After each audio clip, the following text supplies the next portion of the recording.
자, 그때 나오셔서 지방재정 위기가 우리 앞에 닥친 현실로 와 있다라고 말씀하셨어요. 지금 지방재정이 어느 정도 위기 상황인 건가요? 네, 아주 심각합니다. 네. 국민 여러분 대다수 경제 위기를 지금 몸소 느끼고 있기 때문에 국가 경제 자체가 문제다, 또 어렵다라는 건 체감하고 계신데 사실은 지방 재정이 더 어렵습니다. 왜 그러냐? 단적으로 몇 가지만 말씀을 드리면 25년 전 우리가 국가 총 재정 예산이 100조 시대가 있었어요. 네. 그런데 25년이 지난 현재는 677조, 올해 예산이 그러니까 한 7배 가까이 늘어난 거죠. 그런데 지방 재정도 뭐 더불어 늘어났지만 재정 자립도가 절반으로 떨어졌어요. 우리나라 전체 현실입니다. 그러니까 쓸 예산들이 많지 않다는 거죠. 더더군다나 지난 2년 동안 지방 교부금도 줄었어요.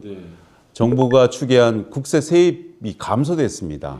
2023년 작년에는 7조였고요. 올해는 4조 정도가 감세가 돼서 지방 교부금이 덩달아서 감액된 거죠. 현재 따져보니까 우리나라 광역과 기초의 전체 광역 17개, 기초 226개를 합친 243개의 전체 지방자치단체 평균의 재정 자립도를 보니까 43.3%밖에 안 됩니다. OECD하고 비교를 해보면 어떨까라고 비교를 해봤더니 뭐 일본이나 미국이나 프랑스 주요 국가보다 낮아요. 한 7%가 낮습니다. 그래서 전체적으로 보면은 지방의 재정이 위기다 이렇게 말씀드릴 수 있습니다. 사실 그러면 궁금한 게 이겁니다. 왜 이렇게 지방재정이 어렵게 됐는지, 왜 이렇게 악화되는 건지, 그 원인이 어디 있는 겁니까? 제가 시정연구원들과 함께 연구를 했어요. 왜 이렇게 어려워졌지? 그리고 역사적인 배경과 원인을 잘 찾아봤더니 가장 큰 원인이 국고보조 사업이 계속 증가된 겁니다. 국가가 좋은 뜻으로 복지 사업을 이렇게 하자, 또 문화 사업을 이렇게 하자라고 내려준 사업을 우리가 매칭을 하거든요. 매칭이라는 게 시비, 도비를 붙여서 국가가 둔 예산을 갖고 국가가 정해진 사업을 실행하는 겁니다.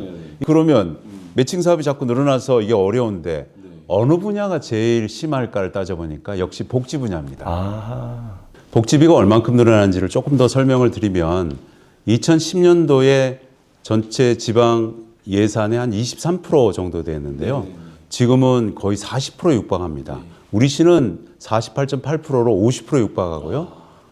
구 단위, 구청 단위로 가면 60% 넘어가는데도 허다합니다. 그러니까 예산 전체 50%나 60%를 복지비로 쓰니까 이걸 체감행정으로 좀 바꿔야 되는 부담감이 있고요. 또 그 매칭을 하다 보니까 지방 재정이 더 어려워지는 구조가 있습니다. 지방 재정이 그렇게 어려우면 지방의 세수, 자주 재원을 높여줘야 되는 게 정답입니다. 근데 그거는 안 하고 매칭 비용을만 자꾸 늘어나니까 우리가 쓸 돈은 없고 거기에 따라가기 바쁘다는 겁니다. 이걸 어떻게든 해결을 해야 될까라는 생각이 들거든요. 네. 시장님께서 생각하시기에는 지금 이 문제를 어떻게 지금 해결을 할 수 있다고 생각하시는지요? 지자체 나름대로 대책이 있어야 됩니다. 지방정부 자체도 세출 구조조정, 돈을 어떻게 쓰는지 구조조정을 해야 돼요. 그런데 그동안 많이 해왔습니다. 더 이상 구조조정 할 수 없을 정도로 모든 지자체가 그런 노력들을 해왔습니다. 이 재정위기를 타개하기 위해서는 비정상적인 중앙과 지방 간의 재정관계를 다시 전환해야 됩니다. 대전환해야 됩니다. 교부세 법정 교부율이라고 있는데요. 이것이 노무현 정부 19%로 인상된 이후에 현재까지 19.4%로 고정되어 있습니다. 벌써 20년이 넘었죠. 그래서 지금 이번에 제가 토론회 할 때 23%로 좀 올려주십시오. 왜냐하면 이 자주 재원 확보가 제일 매칭을 해도 좋습니다만 지방이 스스로 재원 확보할 수 있는 길을 조금씩 늘려줘야 매칭도 따라가고 스스로 할 수 있는 사업도 늘어나는데 그 자주 재원은 묶어놓고 계속 매칭만 하라 그러니까 지방의 특별한 사업을 할 수가 없는 겁니다. 자주 재원 확보를 위해서 지방세 확대도 필요하지만 현재 국가의 세금을 걷어들이는 게 80%를 가져가고 지방이 20%를 가져가게 되는 8대2의 논리가 있습니다.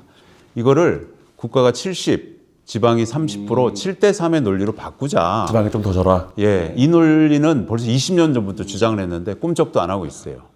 그러니까 자주 교부금 세율도 좀 높여주고 이 국가와 지방의 재정 세금 문제도 좀 바꿔주면 지방이 좀 숨통이 트지 않을까.